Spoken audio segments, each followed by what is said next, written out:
Good morning, everybody. Thank you for coming. Welcome to the Bastrop County Expo, Building a Better Tomorrow. We hope you are inspired by who is here today in the way of presenters as well as our booth exhibitors. I have here Norm Jones. We are a three-legged stool of committee members that got together about 6 weeks ago. I think we did okay. I'm Susan No Guess, and this is our former mayor in Bastrop, Tom Scott. And we have a fourth stool, wave your hand over there, leg over there, that's Susan Wendell. She's been absolutely wonderful through this. So with that, these guys want to thank you, and I'm going to introduce, I guess, the sponsors now. Okay. Susan Wendell is representing the Bastrop, Elgin, Smithville, Texas, which acronym is BEST, Chamber of Commerce's. And I have Dave Quinn. He's Bastrop Economic Development Corporation. He's our new guy. We like him a lot, and they're both wonderful sponsors. And if y'all want to come say a few words, appreciate you. We are so excited that you're all here. You're still here. We want you all to be here in Bastrop County. This is an incredible place to live, and to watch what happened over the last 60 days from kind of the sidelines, because I wasn't in the fire. Watching it from the sidelines was an incredible work of art to see all of you come together and do such wonderful things, and you're still here, and we're just delighted you're here. The Bastrop, Elgin, and Smithfield Chambers of Commerce are delighted to be part of the sponsors for this event, because we think this is the first step to giving you as much information as you need. One thing you need to do today, as you leave, you can pick up a survey and fill it out. And in filling out that survey, you win a chance to be part of the raffle on those items that are on the outside table. We need that information because we want to know what it is we haven't given you yet. We are trying to give you as much information as possible, and you have to tell us what we haven't told you. And now I would like to introduce my cohort here, Dave Quinn, the new kid on the block, and Susan's right. We like him a lot. I was here just 1 week, maybe 4 days before the fire broke out, and I chose Bastrop to be my new community and moved in thinking that it was a cool place to live and thinking that there was lots of opportunity. And through the fire and working through that week with the first responders and being able to work so closely with the community and see the galvanization of a community happen as you have this tremendous disaster kind of descend upon your community really solidified what it is and why I should work for Bastrop and the people of the community, and not just Bastrop as the city, but the county and the people of Bastrop. Truly a story that is just, you can't explain it unless you were here, unless you felt it. Everywhere I go, people ask, obviously when I tell them I'm from Bastrop, they ask about the fire, how are you? And what I tell them is that Bastrop isn't full of victims. We had a terrible tragedy happen to us, but we're a strong, resilient people who are working diligently to pick ourselves up with the help of our neighbors and the surrounding communities by our bootstrap and build a better and brighter tomorrow. And we thought this was an awesome opportunity to let people know who lost their homes that we care about them and that we want them to stay here. And we understand that they may not have the knowledge to know how to build a home. What do we do next? I've never done that. And so with the help of Susan and Tom and Norm, to put this event on and be able to give that information and put these people in kind of a non-threatening situation, give them the knowledge that they need to feel confident when they build back, is one of the best ways we could help build Bastrop. And so thank you for giving us this opportunity. Thank you for allowing me to work in Bastrop. And if there's anything that we can ever do to make the transition or to make that happen or make it better, I don't know what we can do. I don't know if I can answer all your questions, but I will work hard to find out what the answers are and get that information to you. So thank you for being here. Thank you for your commitment to our community, and we hope that we can move forward and build Bastrop. Thank you very much.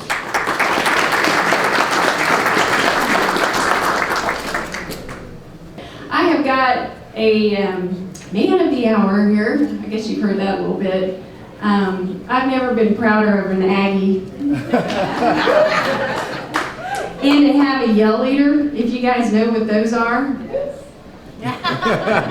I think, I've called him a cheerleader in my head a time or two, but he's fabulous. This is our judge, Ronnie McDonald. He's our kickoff inspiration, and I'm going to turn it over to you for a bit. We sure appreciate you.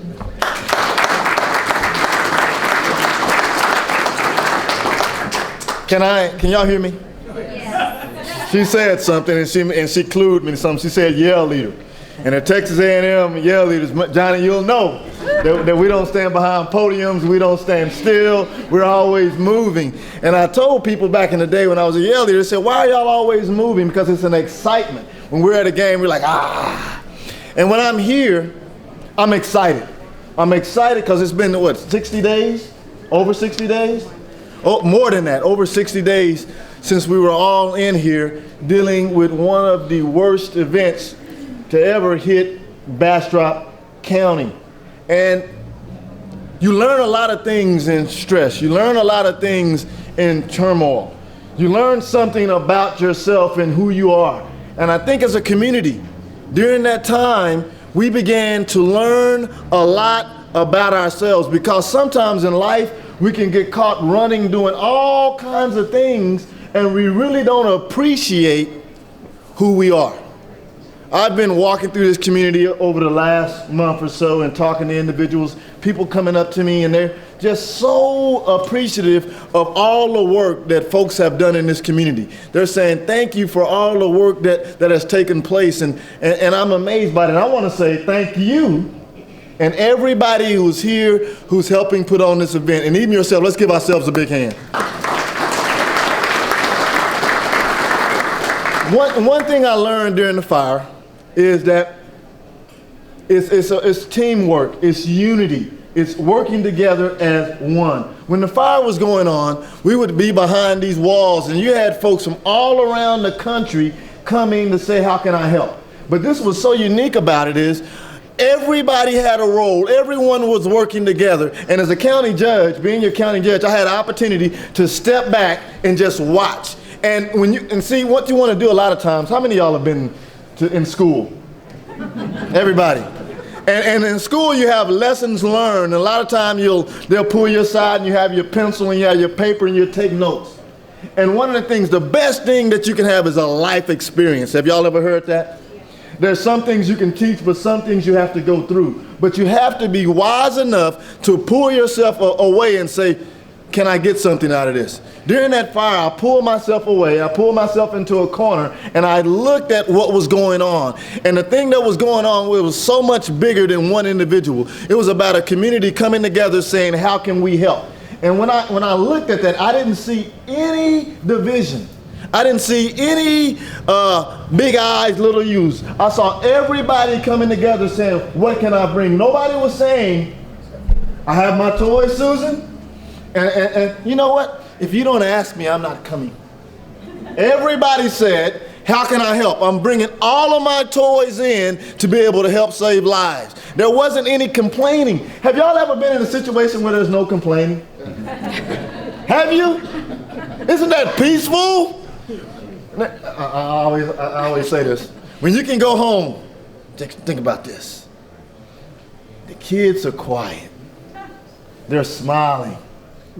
When you walk in, your wife is saying, hey, darling, how are you doing? Everything is going smooth and there's peace. And there's unity and you're moving forward.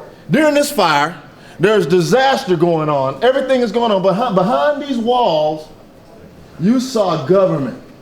You saw community. You saw every part working together as a whole. Because if you thought about it, you would say, no, how should government work? Am I right? You would say people should work together. We should be unified. There shouldn't be any division. We should do what's best for people. Wouldn't we say that? Everybody came together like that. We were able to save lives.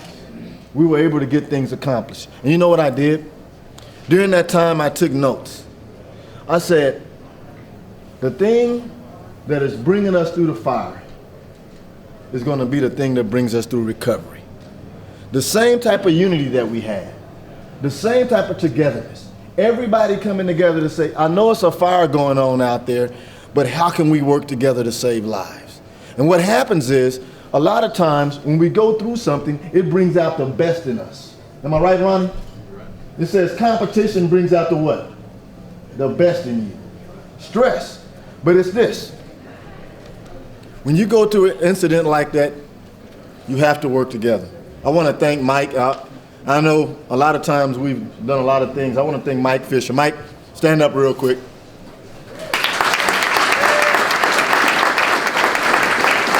And I know Mike is going to get on me for that, because Mike is going to say, Judge, Mike doesn't like recognition. Mike just does a job. But like I said, when you're going through a situation, you got to know who's around you. And the dedication and the planning and all the things and the relationships that Mike put in with folks. And I'm not saying it was just Mike. And Mike will tell you that. We had people from every branch of government working together, from the county to the city to the state, all working together. And one thing I learned, when you're going through a tough situation, you can't have envy, you can't have strife, and you can't have discord. You can't have those different things. Because if I'm going through a major situation in my life and I'm trying to see what's next, what I want to see is, I want to see a vision, I want to see a plan, and I want to see unity. I want to see my government, the people in leadership saying, this is the way we're going to go, and this is how we're going to do it. That's what I want to see. I want to see a unified command. Am I right? Because you want to see, this is where we're going. And this is what I laugh. That's what we have to focus on as a community. And when you see strife, and when you see discord, and when you see people upset, you have to be a calming force. You can't go up to somebody who's going through turmoil and say, yeah, well, it's bad. It's going to get worse.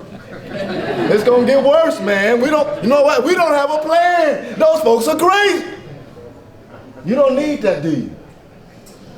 Do you? How many folks want somebody to come in your house and everything is going bad and they want to sit up and tell you, man, this really is bad? Nobody wants that. You want somebody to come together and say, how can I help? How can I bring something? How can I unify? And in Bastrop County, that's what we're going to do. That's what it's about today. Today is about setting a vision of where we're going to go as a community. It's about bringing all the pieces together and saying we can work together. Now, we can't be naive. It's going to be hard times, or there are going to be struggles. Yeah. But I heard something a long time ago. I didn't understand it, but I understand it when I'm going through the fire. It says, whatever things are lovely, whatever things are kind, dwell on those things. I heard that. I was like, man, what does that mean? That means think about the positive stuff. Set a vision. Somehow we can move forward. When you see negative, say, how am I going to pull positive out of negative? How can I bring my best to this situation? During this fire, y'all, I'm telling you, I'm bragging on what happened in this wall. People brought their best. And because they brought their best, lives were changed. Now, folks from the outside, a lot of times, they'll ask you, I know something bad had to happen. You know? Tell me what you learned from it. What are the bad things? And sometimes they'll even probe for it. Have you seen people probe for negativity? Have y'all ever seen that? It's got to be something bad around here. It's got to be something. I'm going to go back to the story. It was so funny. Tell me when I'm going over now. When I was a little kid, not when I was a little kid, when I was with my kids, one of my kids was sick. It was this story came on. It was called A Little Mermaid. Have y'all ever seen A Little Mermaid? Now, Little Mermaid, they were all in the sea, and everybody was peaceful, and she had this thing, and everybody was singing on one accord. Oh, it was a beautiful sound. But then all of a sudden, as I was watching The Little Mermaid, there came this big stingray. And this big stingray was sitting up there, and he's looking and said, I don't like this. And it began to look around, and it says, how can I stop this? You know what he did? He began to look around, and he saw everything was going smooth. But then he began to look at him, and he came up to the seahorse. He said, seahorse, you know what? Man, they don't respect you. You know what? You sing way better than they sing. They're not giving you what you need. And the seahorse said, yeah, they're not giving me what I need. Stingray looked and he went on over there and he came to the turtle. Judge, I'm not calling you a turtle now, I'm just using it as an example, all right? Don't get mad at me. And then he began to talk to the turtle and said, Turtle, they're not respecting you. They're not giving you everything you need. And the turtle said, yeah, they're not giving me everything I need. And the stingray went to the next person and the next. And all of a sudden, then the little mermaid came back and the little mermaid came back. Hey, how y'all doing? They were like, ah, let's sing. It was all like that. And the little mermaid said, what happened?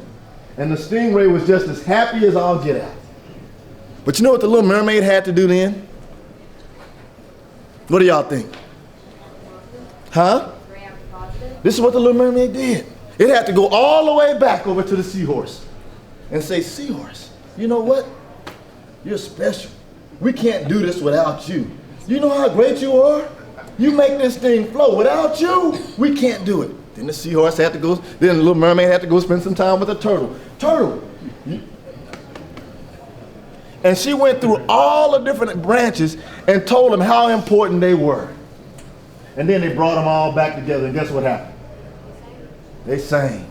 Thank you, man. You're good. You know what I'm saying? I want to take you with me, you know, just.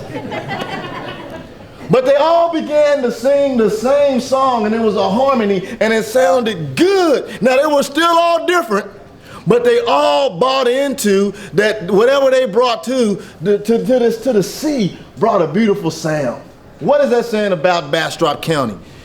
Everybody is unique. Everybody has something to bring. Everybody has something that they can do to help people change their lives to make it better. And we're here today to begin to do that. And this doesn't have to be, oh, Judge, that's just a great speech. That's not, it is real world. During that fire, we did that. We came together. We unified. It wasn't time to sit up there and fight and talk about what we couldn't do. It was time to talk about what we could do. Now we sit here as Bastrop County getting ready to move forward. I am happy to be here. But I have to tell myself every day, because we're going to come against challenges. Folks are going to tell you, you're not doing this right, you're not doing that right. Yeah, you write it down and say, how can I make improvements? But at the end of the day, you have to say, how can we all come together to make this the best effort that we've had? I want folks to say the Bastrop recovery was the best recovery I've ever seen. I've never seen a community work together the way Bastrop County did. I mean, when folks come from the outside, and Mike, this is what happened. When folks came from all around the country, from all the different fire departments, you know what they said?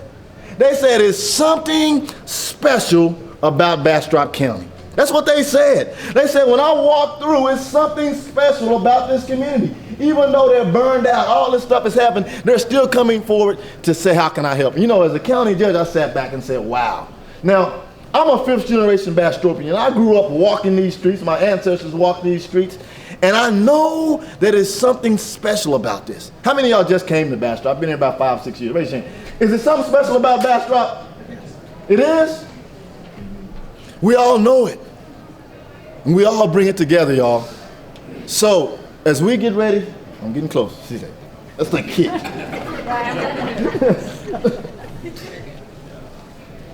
As we get ready to move forward, as we move towards recovery, I'm not saying we're all going to make mistakes. The county's going to make mistakes. Government, state, individuals are going to make mistakes. Understand something, but this is how that works.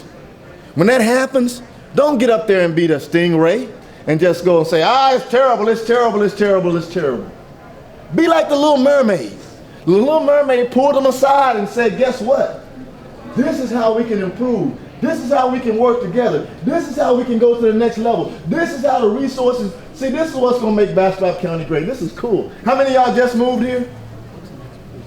Where'd you come from? Austin. What's your background? Have you been in government? Huh? All your life, right? Yeah. So she brings something to Bastrop that is going to be valuable. She's seen what happened in Austin. Where are you from? Houston. You know, you've seen the floods and all that stuff happen. Bring something valuable. Where are you from? Washington, D.C. Washington, D.C., Dallas. All around. Everybody's coming to Bastrop. They're here. So therefore, let's say, I've been here 5 generations, man. I'm country sometimes. You can help me out. Jared, you're a little country on that. You might want to look at this. I can accept it, right, Fran? Fran, what's your background? I'm a social worker. Social worker. So you bring what you have. All of us bring all these expertise, and we set an example like no one else has seen. Can we do that? Now, I'm not trying to be a cheerleader. That's natural, man. But you got to recognize the time. You got to recognize the opportunity. This is an opportunity for us as a community to rebuild, for us to have a better tomorrow, for us to have beauty for ashes, for something to come out of this. Now, this is the deal. We can do all this motivational stuff, but some folks have lost their house. They're saying, Judge, I hear all that, but you didn't go through what I've been through. You didn't get out of there nothing but the clothes on your back. You didn't go through that. How do I recover? I say, well, that's right. I didn't go through that, but I did with you because you're a part of my community. And I want to make sure, how many of y'all remember those old Westerns? Do y'all remember that? In the old Western days, frontier days, when they began to build, Mayor, this is what they did. It wasn't just, I'm building on my house. If a house was going to be built, guess what happened? The whole community came and said, we're going to build this house. And once we built that house, they went to the next house, to the next house, to the next house, to the next house. A community built that house. You know what was so important about that? Once you take some time and you work in building something, it takes on a special meaning. Am I right? That's not just Joe's house. That is the house that I helped build. My daddy was a carpenter. And when we rolled through Austin, every building he saw, I had to hear this speech. Boy, I remember we started out building that building, and it was this foundation. He was a union carpenter. But I saw something in what he said. He took value in every building that he worked on.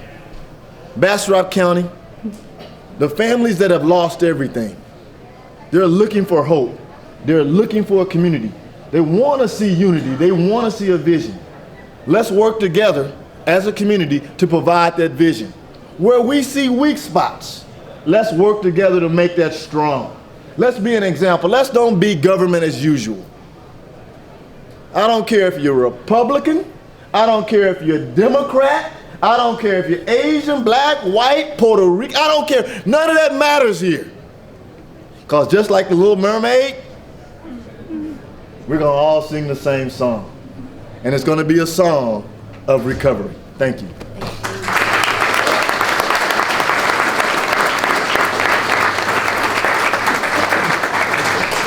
Does anybody have any question why we asked the judge to be our inspirational speaker?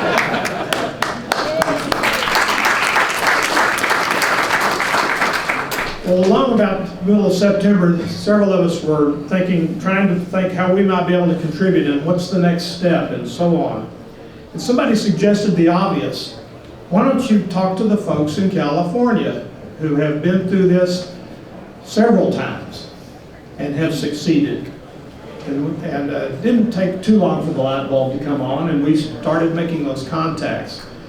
This morning we have with us 3 women from San Diego County who have been involved in this exact same exercise of trying to recover in their communities from some horrendous fires. Beginning in 2003, the Great Cedar fires, where thousands of homes were lost.